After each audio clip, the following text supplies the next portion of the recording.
Hi, guys.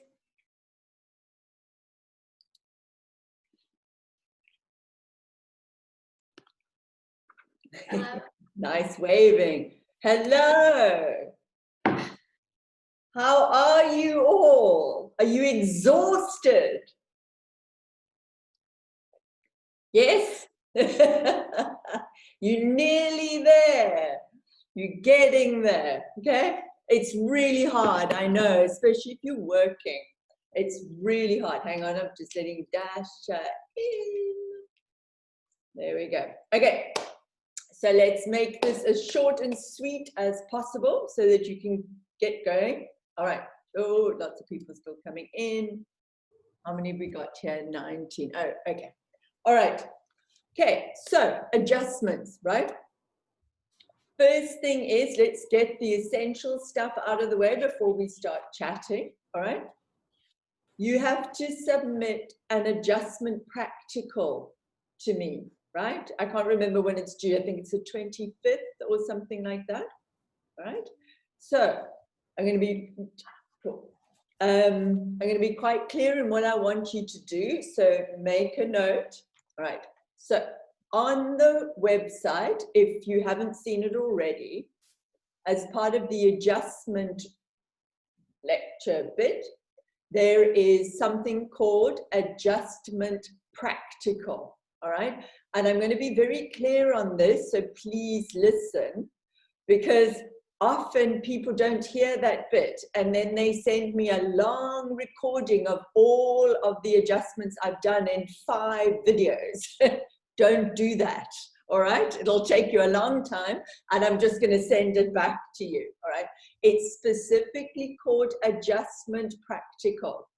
I'm adjusting my stepdaughter, Erin, during lockdown, and I'm showing you exactly what I want you to replicate on some poor unsuspecting person, okay? All right? So you need somebody to do this on, right? If for some reason you have COVID or whatever, and you haven't got somebody to do it on, you need to let me know, and then you must do it later when you can, okay? It's something that needs to be done. I can't say, no, can't, you don't need to do it. So you need a person, all right? In that video, I want you to do everything that I show in that video except one thing, okay? In that video, I show you an Iyengar adjustment that is an adjustment I actually do with my fingers and my foot on Erin's sacrum, okay? I don't want you to do that, right? It's not that clear in the video. I'm just showing you what the Iyengars did. That's the only one that I don't want you to do. Everything else I want you to do, okay? Above that, right? What I need you to do is to look, to see that the placement of the feet or the hands and the feet are correct, okay? So what tends to happen quite a bit is, let's take an example of pyramid. What I'll get is, you know, somebody, new teacher, or you guys, looking at pyramid, and they're so busy focusing in on the need to level the hips or do an adjustment that they haven't looked at where the feet are of your student, okay? So you need to look first. This is really key. I can go in there fast and go bang, bang, bang, bang, and do it quickly. You guys can't, not yet, okay? What I need you to do is for every single pose go, okay, is the person in the right shape? Are their feet in the right place? Okay, so that means if you're looking at them in pyramid, they can't have their feet really, really close together, because then it's going to be weird and it's going to be much harder for you to adjust. So look at the placement. Doesn't have to be perfect, but you guys can already see from what Laura's done, you can see when somebody's pose is, their feet are a little bit too short, or perhaps in a plank, Maybe the person's hands are too far out in front, that kind of thing, okay? Down dog, maybe you can shift a little. A lot of the time when people do this practical, they're doing it on somebody that hasn't done yoga before, so they don't know that a down dog is, you know, meant to be a little bit wider, so they do a really short down dog or a really long down dog that kind of looks like a plank almost. I want you to be able to position the person as well as you possibly can, okay? Then do the adjustment. Because as I said, what tends to happen is you get so focused on doing the adjustment, you don't see the person, okay? And we need to see what the person's doing before we go in and adjust them, right? Does that make sense to everybody? Okay. Does anybody have any questions about that practical other than what I've just said? Julie. I assume our video will be quite a bit shorter than yours because you were talking a lot and teaching and explaining. Yeah. Will we literally go, okay, come into pyramid pose and then, you know, whatever to your stance or whatever, you know, make the shape right, and then just do the adjustment and then move on? That's it. And you'd be surprised at how long it can take. Okay, it depends on how lucky you are in what student you have. Okay, because when you're doing it, and if you're doing it, some people were doing it with their kids who were like 5, and other people were doing our last course, somebody did it with 3 different people, right? And 2 of them were retired pensioners that had never done anything before. So she was like, okay, no, you need to come up and now a bit wider. So it took a little bit longer. If you've got somebody that's used to yoga, it's going to be quicker for you. I don't care how long it is, all right?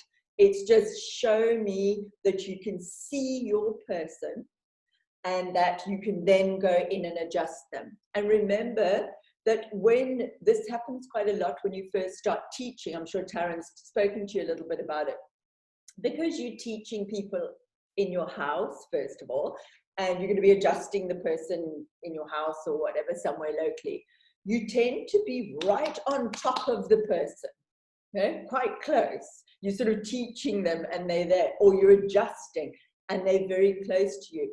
But you can't see people when they're really close to you. So often this happens when you first start teaching and you've got a room full of people. The people that you miss seeing are the ones that are closest to you. You can generally see the room, but the people that are right here, you almost look past them, especially if somebody's in a plank or a seated position, you know, on the ground, all of those things, you actually miss them, you see far. So what I want you to do with your person is take a step back.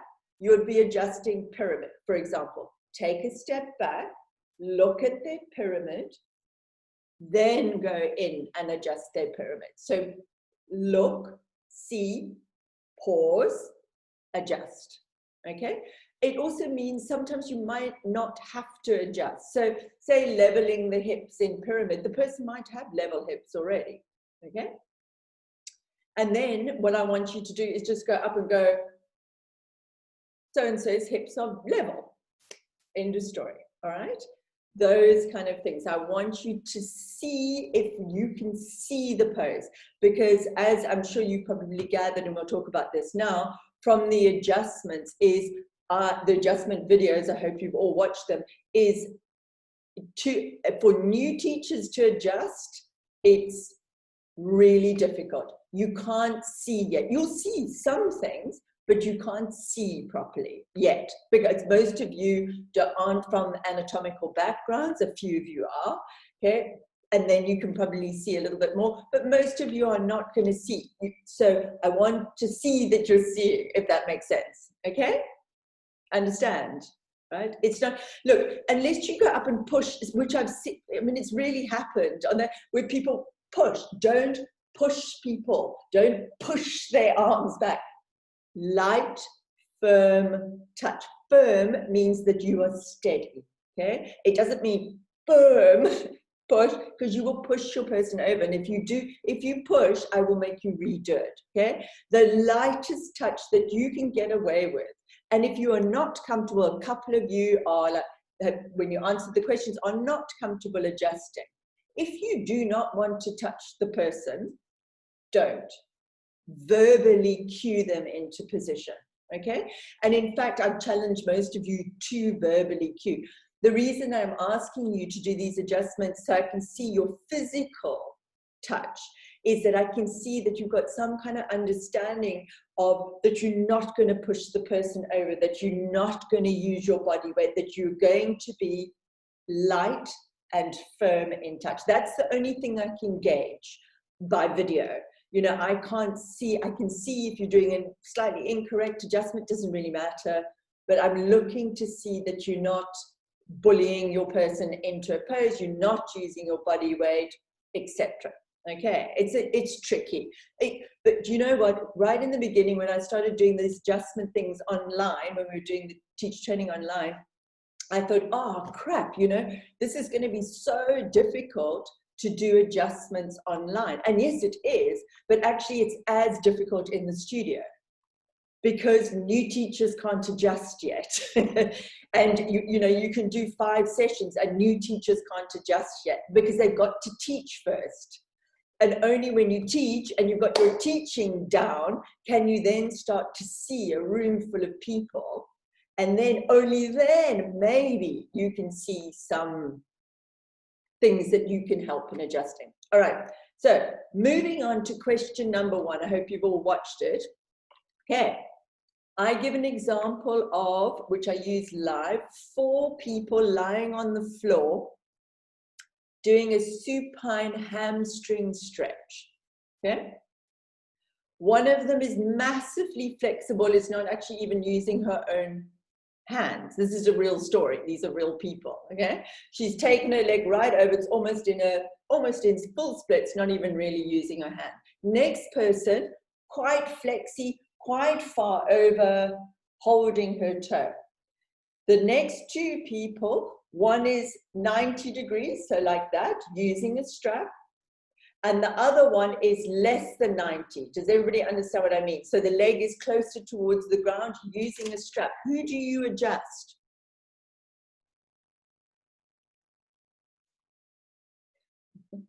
I won't shout if you get it wrong.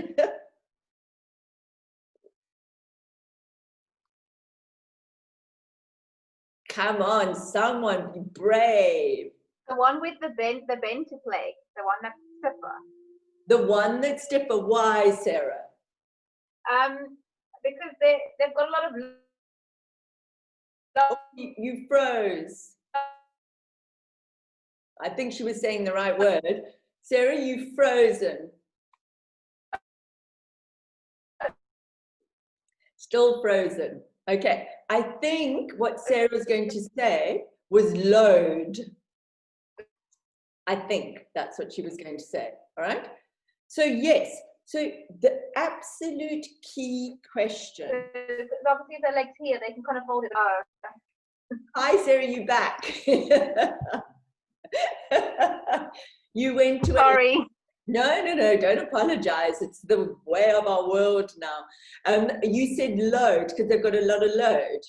Because, well, if they're lying here with this leg, they've got a lot of load to hold themselves. So then you can help hold that and just get them into position rather than them having that massive load weight. Exactly. That's it. That's the answer. I do not need to increase range. I do not need to ever, as a yoga teacher, make someone go deeper into end range. So that means pushing anyone, whether it's the stiff person or the gymnast, because that's what she was, the gymnast, into a deeper splits, a deeper supine splits. No one. If you push someone onto that, and I have been in my life, I have had people lie on top of me because I come from traditional yoga before yoga was in yoga studios, okay? Ashtanga, Iyengar, where people like whole body weight and actual weights on top of you to squish you down. That's how you tear stuff. Don't do it, all right? But you never push somebody into a deeper range of anything. And that means in any pose, like any pose, you do not increase somebody's back bend by pulling them into range. You do not increase somebody's forward bend. You do not increase somebody's twist, okay? Those are pulling people into range. It's like taking a shoulder up and then taking somebody's shoulder and pushing it back is where injury is going to happen, okay? What you can do, should you choose to go and be a teacher that adjusts, is the only question that you have to answer, besides whether you can read the room or not, is, am I supporting the person?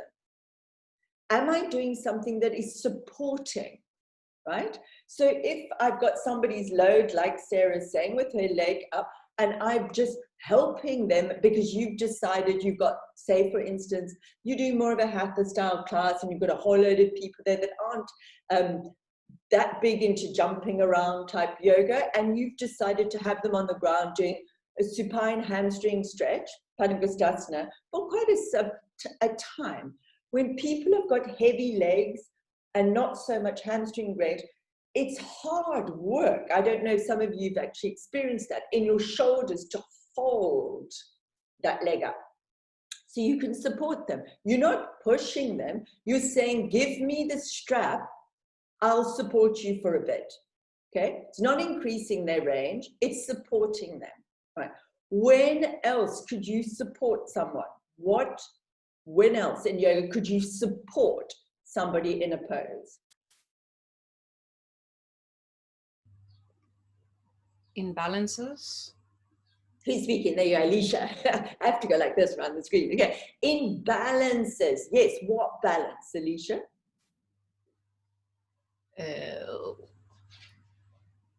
Maybe Bakasana. There you go. Okay, so this is absolute key. You can support people in balances that are more inversion and arm balance balances than things like half moon, right? Or one-legged balances. Because first of all, you've got a wall, right? People, if people cannot stand holding a tree, you don't need to hold them, okay? Rather let them go in and out of the pose and try to find their own balance, or they can hold a wall. You can do it if you want, but the problem is when you start adjusting somebody in a single leg balance, what's the risk? They're going to lose focus. Yes, Melissa, yeah, you're going to push them over. Yeah, pretty much. It's a very, very tricky thing to adjust somebody when they're standing on one leg. Okay, you can't walk away from them. You have to hold them because they're standing on one leg and you've probably got them doing something stupid with the other leg or the arm or whatever. So it's quite tricky and you're probably going to push them over, right? But when we get to things like arm balances, Bakasana being one of them, and inversions, what's the biggest thing in the way of somebody doing crow, given that they've got okay arm strength, obviously?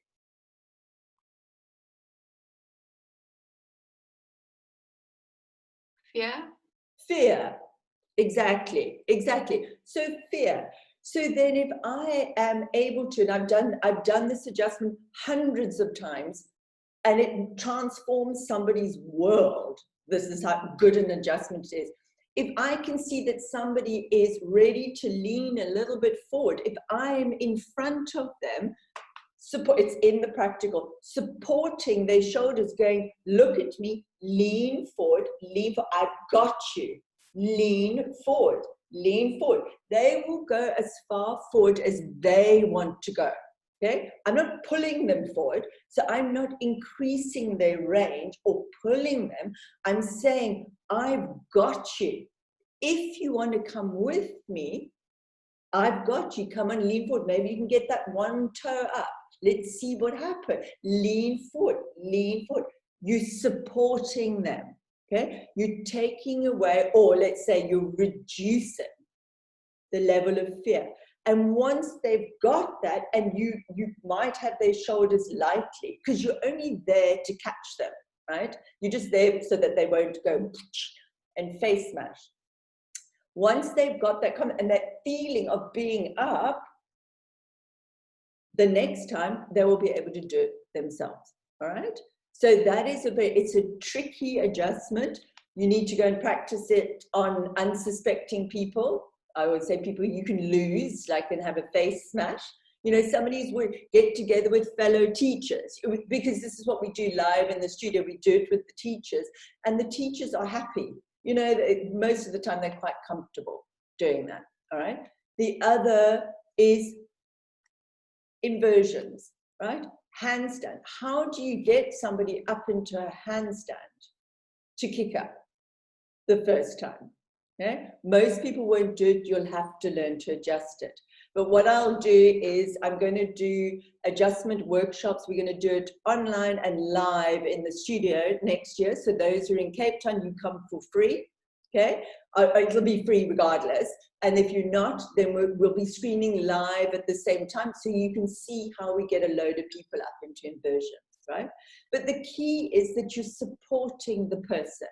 You're not aligning the person, or you're not correcting a pose, okay? So what you can do as well. So I wanted to read to you what a lot of you said, okay? So a lot of you, there were 2 people that just weren't going to adjust at all, and the rest of you were going to adjust a bit. Okay, that was generally the overview. Okay, most of you said that you liked being adjusted. Again, I think there were 2 people who said they didn't like being adjusted, right? 2 people who did. The rest of you said pretty much that you liked being adjusted. And this was the point of the whole survey. Is as yoga teachers, we feel correctly a little bit nervous about adjusting, but as practitioners, we often want adjusting. We want the hands on that because we're yoga teachers, okay? We're not the average person out there, okay? So most of you said that you would correct a posture. This is why you would adjust, is to, you would correct a posture.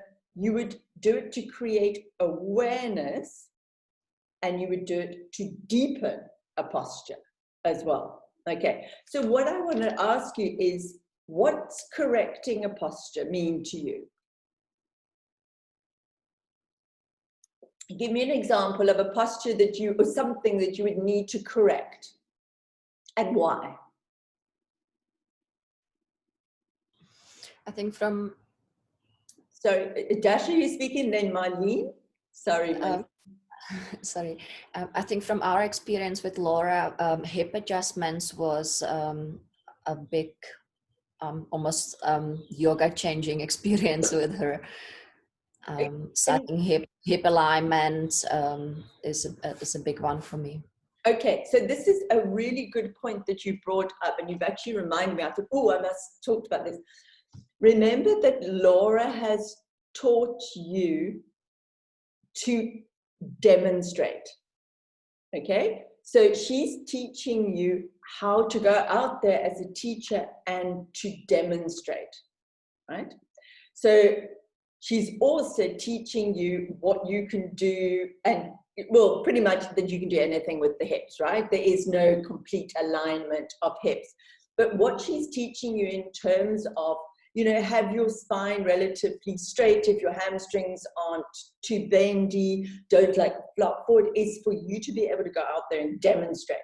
But it doesn't mean that somebody else must also, if you are teaching them, can't just flop forward in that position. It's quite tricky. So Dasha, can you tell me a little bit more about what you mean by the alignment, what you've learned?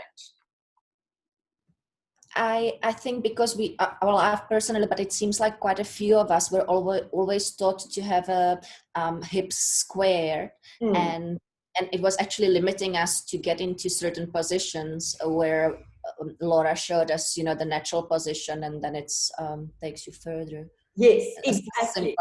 Yeah. Exactly. It's and the thing is as well, and it's applicable to adjustments, it's applicable to teaching, is that, say we take standing splits, and you all know this now, and then maybe out there in the yoga world, they'll say, keep the hips straight. okay, in standing splits, which is absolutely fine, right? That means that the leg, top leg, will only come up a wee bit, right? It'll come up a bit, right? But that's going to work glutes and hamstrings a bit, right? Just holding it in that position. Then, if we want to go, take the leg up as high as you can. The leg can just do that, right? Your nervous system, your body will go, Dasha wants to take her leg up high. It'll do its thing. It's going to work out the most efficient way of you getting the leg up there. Can you think of why yoga teachers may say keep the hips straight? A lot. They say it a lot.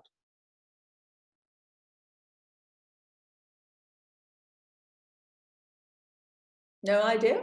Any idea? Think it might be injury preventative? Maybe. Okay. A lot of the cueing that we hear in yoga is injury preventative, except it's not. It's not anatomically correct. I would say in the majority, right, of the stuff that we hear out there. There's nothing wrong with saying keep the hips straight. What there is something wrong is keep the hips straight or else something bad is going to happen. That's not a good cue, all right? So the hips can be straight. So in pyramid, would you want somebody's hips to be straight or not? Level, I should say. Level. So Sarah's saying yes. Raquel's saying yes. You want the hips level. Why?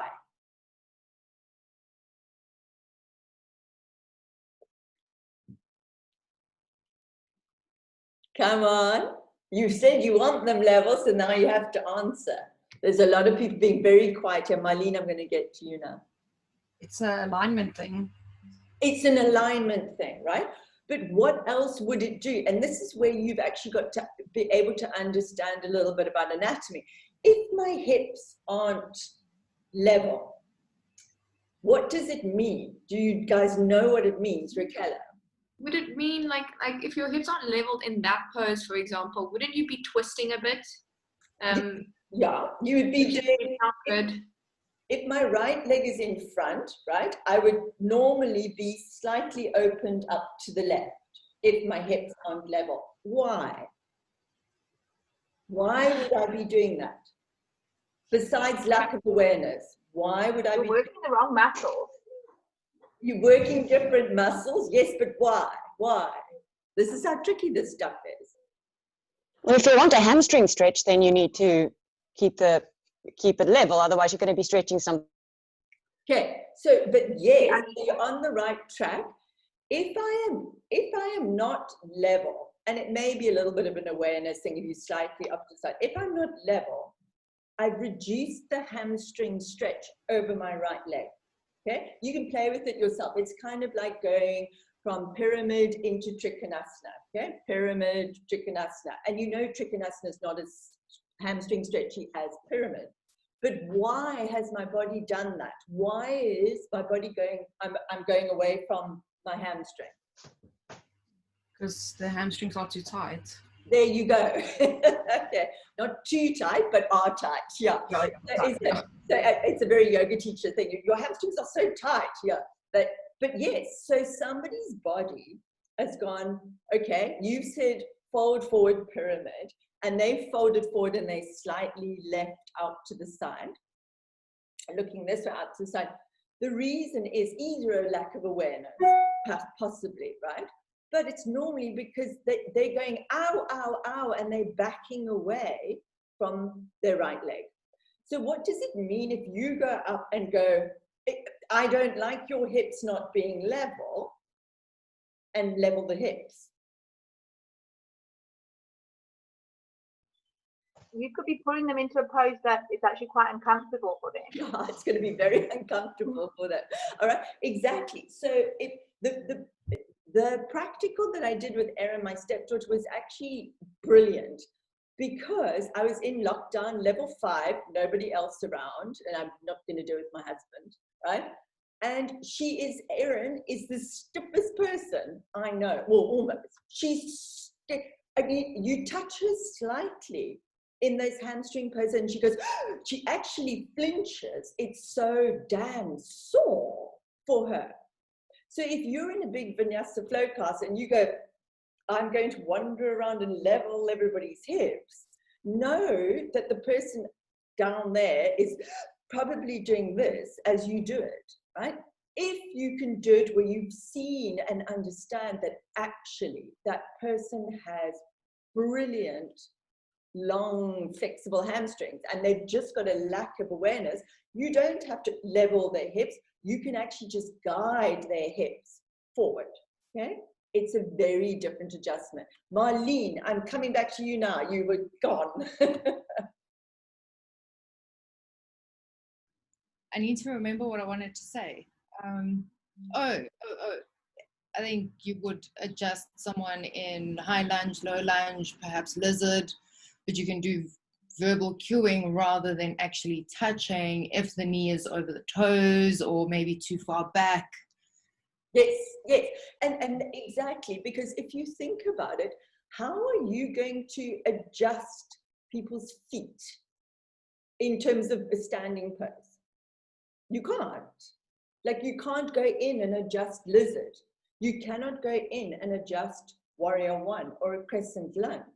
And most of the problem is going to be coming from where their feet are placed. And you can't go in there like wrench their foot out. You've got to actually go, you know, Julie, make your pose, like you will have heard from Laura again and again, wider, make it wider or make it shorter, right? Verbal cueing, right? More than anything else, okay? So things like leveling hips is a big thing, right, in yoga.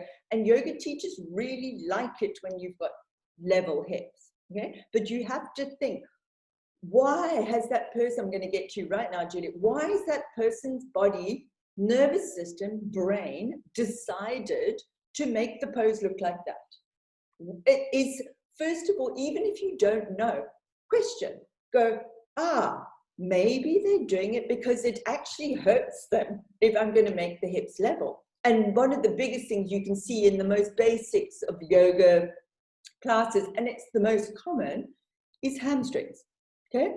Excuse me. You can see when somebody's hamstrings aren't that flexible by watching them go into a forward fold, right? So then if you go, oh, you know, I've been watching Shakira's hamstring, although I know Shakira's hamstrings are very long, but, you know, going forward into a forward fold, she can hardly touch the ground. Big round back like this, trying to get down to the ground. Then if you decide then to go and level her hips or pull her further down in some kind of pose, that maybe Shakira's hamstrings are not going to like that. And what do you think Shakira's going to do if you do that as a yoga teacher? How's your student going to respond? Sorry, Julie? I said she's probably going to be unhappy and leave, not come back to your class.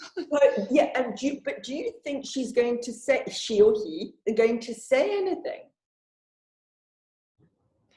I think if they're assertive enough, they will, but most people won't. Exactly, Dasha. I mean, I wouldn't. I've been adjusted so badly in my life, and I refuse all adjustments unless I really know the teacher.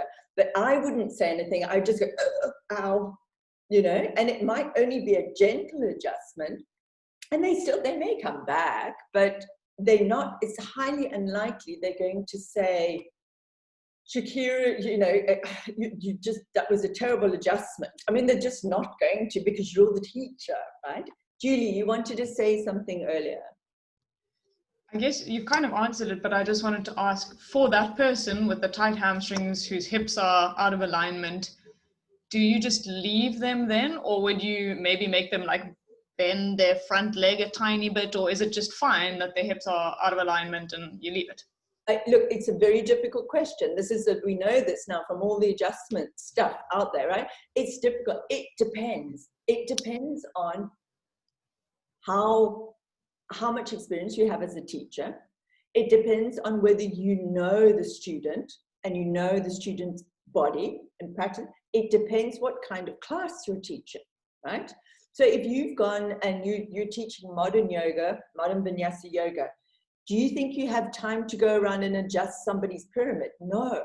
So then you just leave. I mean, on the rare occasions that I go to modern yoga, because I don't like it, I find it boring, and I go there, I am horrified. I look at the class around me and I'm like, oh, big eyes. No one gets adjusted, very rarely, and people are all in these, but they seem fine.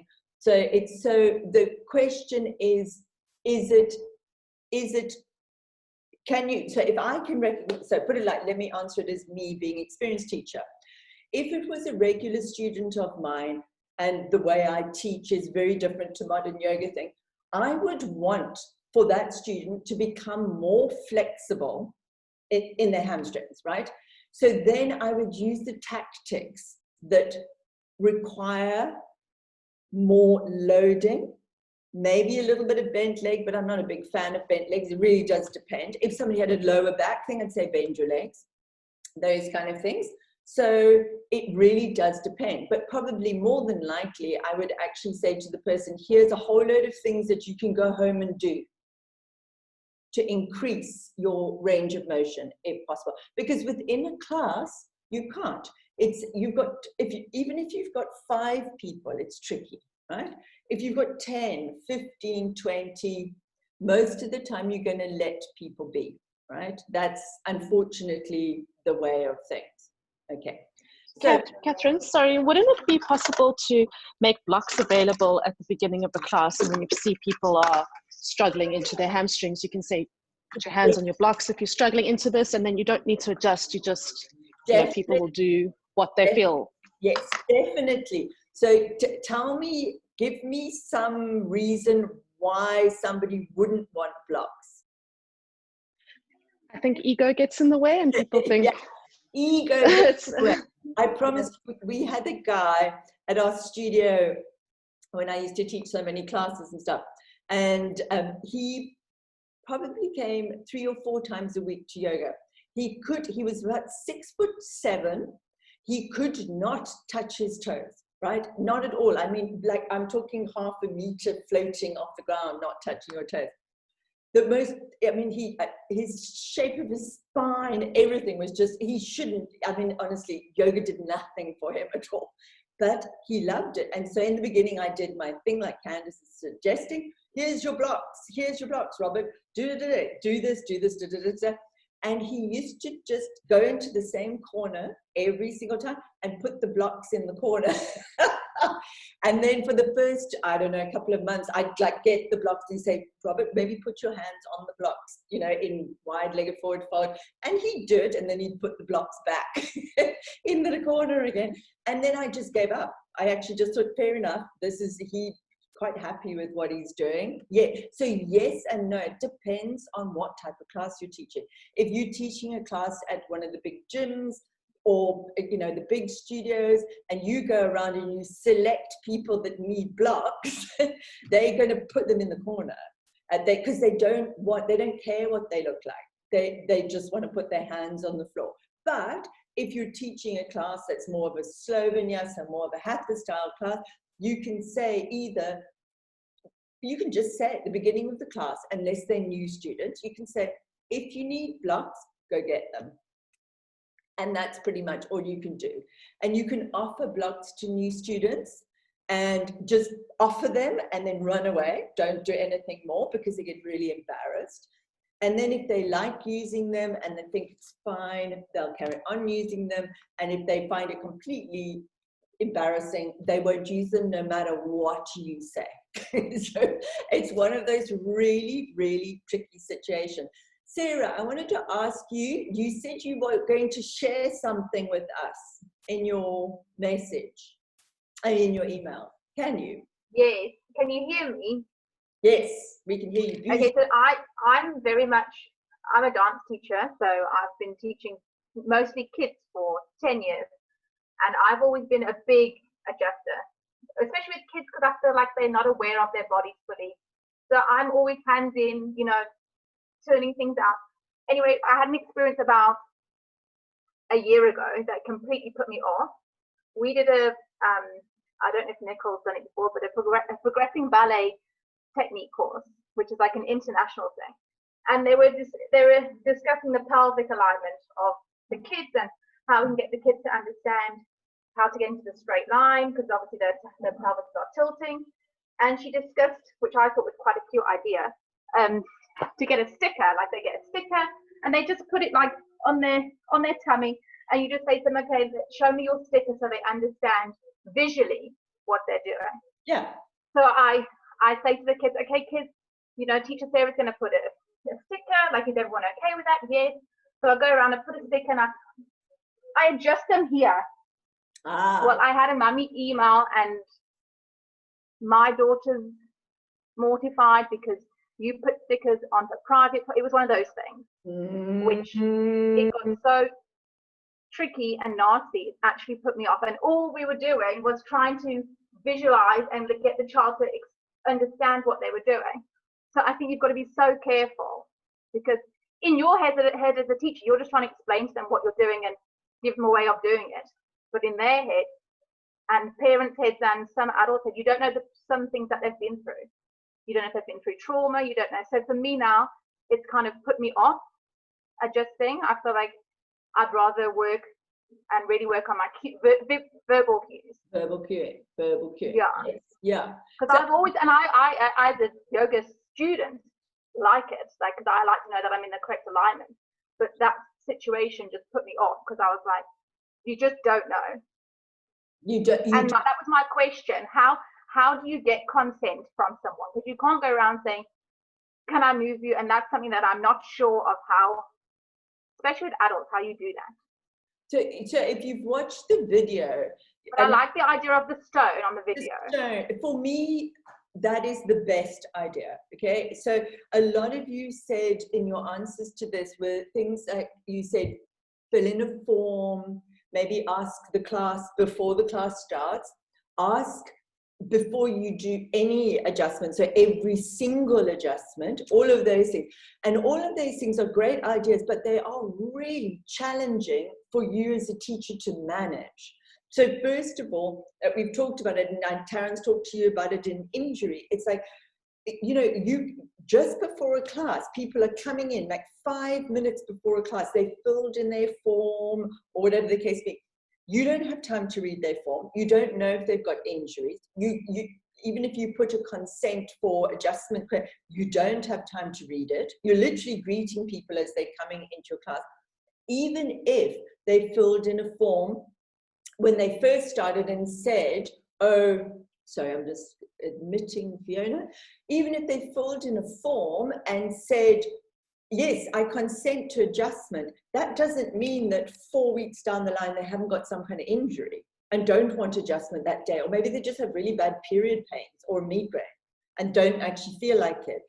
You also do not have time. I mean, you've already seen with your teaching, you don't have time to go around and ask every single, can I do this? You can in small groups, absolutely. Slower vinyasa, small group. You don't have time. So in my opinion, and remember this adjustment thing, I've got a load of opinion on this, but I've been doing it a long time, and I've come from traditional stuff and I've, new stuff, all of those things. So I love adjustments myself if the teacher is really, really good. But I love the stone idea. I've never seen it here, but not that I go to studios very much. I've seen it a lot in the States where they just have a little basket with little stones in it, and it's literally, if you don't want to be adjusted, take a little stone, stick it on your mat or just in front of your mat. So I like it because it's not obvious, don't adjust me. It's the teacher can see it's on the mat. It means you can change your mind. So you can go, I feel like being adjusted today. Or you can be a new student and go, do not touch me, I do not know you. But actually in 2 months' time, you go, I quite like an adjust. I saw that other person get adjusted, quite like that. So you can change your mind. So in my opinion, it's a good way to manage it on a class per class basis. And then you also don't have to go, I am now going to put my hand on your shoulder and adjust it back. You can instead, if you've got your hand on their shoulder, you can go very lightly, is that okay? Not, is it okay to touch you? is it okay, my level of pressure? You know, like going for a massage, is that okay? And the person goes, yeah, nice, or not, okay? Is my personal opinion. Hader, and then Dasha. Sorry, just struggling with this tablet.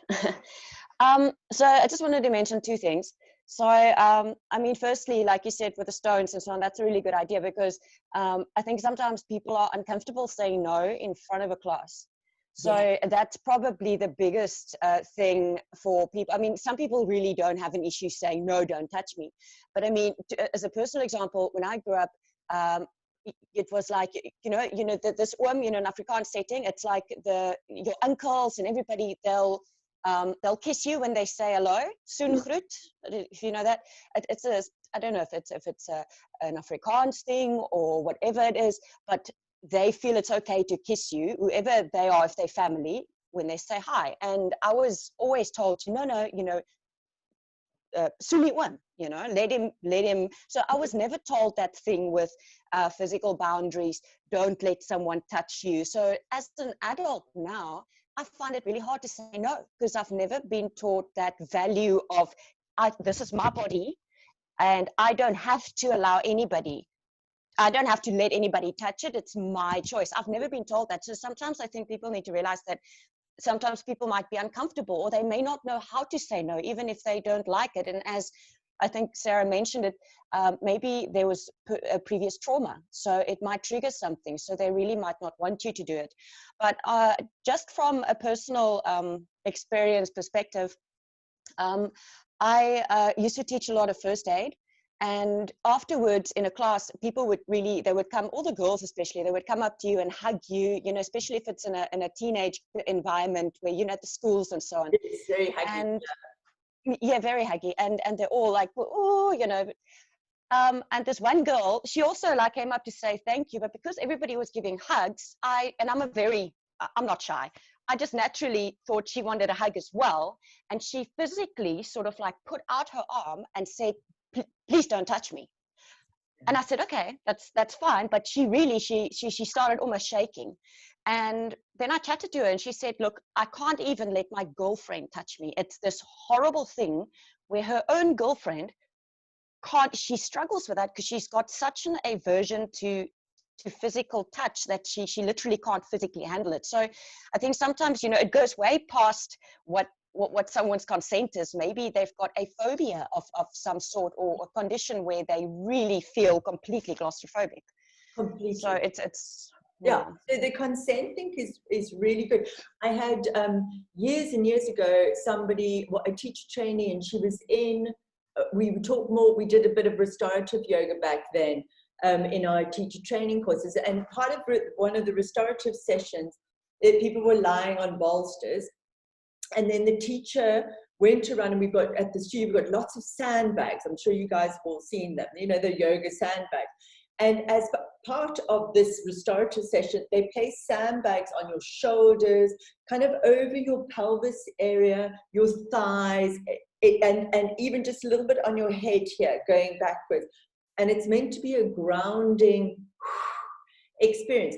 This girl completely freaked out to the extent that she was going to leave the training because it was so oppressive to her. She felt like she was being held on. I mean, she'd obviously consented to, so she had no issue with the teachers, but it just brought up stuff, so absolutely. So, and then I think, gosh, that student, that trainee should have had the option within a teacher training course to go, actually, I've been fine when you've helped me into handstand, and I've been fine when you've done this, but this I don't feel fine with. She only told me, I didn't teach it, it was Carla teaching, who you guys don't know. I didn't teach it, but she didn't tell the teacher. And she was part of a teacher training group, and you'd think that she would go, whoa, no, I don't like this. Okay, but she didn't. She told me afterwards. So it does show you that people, even in those contexts, actually don't feel comfortable to say anything. Hader? Yeah, and just again, it's something that we don't realize often, but trauma in the body can very often, it's very often the person doesn't even realize it's there. because with trauma, especially if it's childhood trauma, your subconscious might just put it away so far so that it's a defensive mechanism. So you might not even know that you're going to react to something until it happens, and then you react. So as teachers, I think we need to understand that sometimes a person might react strangely to something that we don't understand why, but just realize trauma can be buried so deep and then only surface when there's a trigger, and that person, her or himself, might not realize that it was a problem until it emerges. It's like memories that you didn't know you had until something triggers it. Exactly. And I mean, this is just a classic thing that happens in lots of different fields as well. And in yoga, I think probably my most traumatic student experience, as in not me, but as I've had no traumatic student experiences, or maybe more from a breaking point of view, but was actually somebody in a forward fold, wide-legged forward fold, and somebody I knew really well, just the most lovely person, and she collapsed, literally collapsed. And I thought, I don't know what I thought initially. I thought she'd maybe had got a herniated disc or some kind of nerve impinge. I don't know. She collapsed on the ground in floods of tears. And it turned out, long story, I don't want to go into it too much detail. It turned out she just had a traumatic feeling that brought up some crap from earlier in her not childhood, actually, earlier in her adult life. And she literally collapsed on the ground. And she was the most non-collapsy type person, like really quite hardcore. And, you know, stuff happens, then we just move on, you know, so that's it, we move on, happens. Dasha, I'm just keeping an eye on the time. Yeah, we're getting into serious stuff, but I think just the fact that we're having this conversation is showing that there is progress, you know, in terms of, I've got 2 daughters, and in terms of what Heidi says, contact with relatives, contact with doctors, you know, I think it crosses the field, and I think teaching, being aware of it, it's very, very good as a teacher and towards, you know, teaching your children. But the question I have for you, Catherine, because you're teaching online now, so I'm sure your verbal cues have improved and you've had the opportunity to test it. So is it enough actually to verbally cue people, or do you think, you know, do you find that sometimes it's really necessary to physically adjust? In all honesty, there's some stuff, right, that when people go, I've never been, I'll adjust anybody at any time if I think that they need help. I mean, that's not a problem at all. But I don't demonstrate, very rarely, unless they really, really need it. And I verbal cue. And this is, Alicia's got an Iyengar background as well. It's like, I've learned this from Iyengars. They don't demonstrate around the place like Vinyasa Flow, and they just cue all the time, and they can see, and they go, okay, no, Catherine, pull your shoulder back. No, Catherine, it's not back. Look at your shoulder, pull it back. So it's very abrupt kind of teaching, where you are cueing. I'm a teacher. I'm not I don't care about choreography in terms of all being flowy. I want you to be able to do poses and be strong and stuff. So verbal cueing works pretty much every time, except sometimes when people can't see, okay? And you'll get this really simple things, and I think I've got it in the videos as well. Somebody in plank, and for some reason, you've decided you want their plank to have a rounded upper back, say, okay? You want them to push, a protraction. You want to put, and they will not get it. They will just hang their pelvis down, and you go, no, push it. And you can do it 100 times, and they don't get it. And it would be nice if you said, go and take a video of yourself and have a look, and you'll see what I mean, but you can't. So then I use physical touch to do it. If I've really tried all my verbal cues, then I will try physical touch. And normally it's a really simple thing. I'll put my hand above the upper back and say, push into my hand. And they will push up. Okay, so something like that. But in the whole, most of the time it's about verbally cueing and sometimes then demoing. So you guys all know from Bakasana, right? Crow. We talk about putting your shins onto your arms somewhere, right? So when you go out there and you're going to do it in your practical, you're going to teach somebody Bakasana. Hopefully they haven't done Bakasana, because it's actually quite fun to try and teach it. You can't go in there and move their arm and move their shin around in the prep for Bakasana. You cannot physically adjust them. You can't. It's like, can you imagine? You get like really.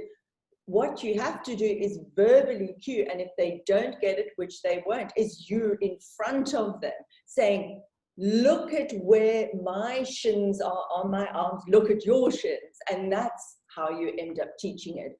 So you've got all these tools as teachers, and we'll talk about it a little bit more next weekend. All these tools at your disposal. One is that you've created a decent sequence. Two is that you've got a vague understanding. If somebody can't touch their toes at the beginning of class in Uttanasana, and you've decided to teach Firefly, they're probably not going to be able to do it so well, right? Already you understand this. So you can see.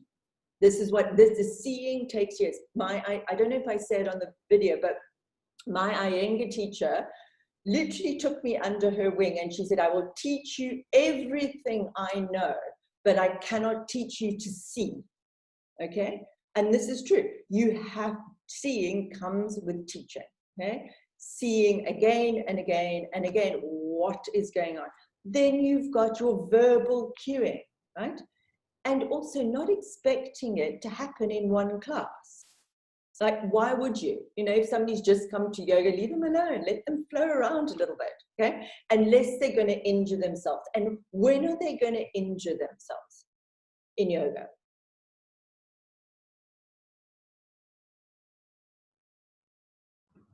Silence. When are you going to injure yourself in yoga? Sorry, Melissa? No, somebody said, I thought it was Melissa. Somebody said something? I think when they're pushing past pain.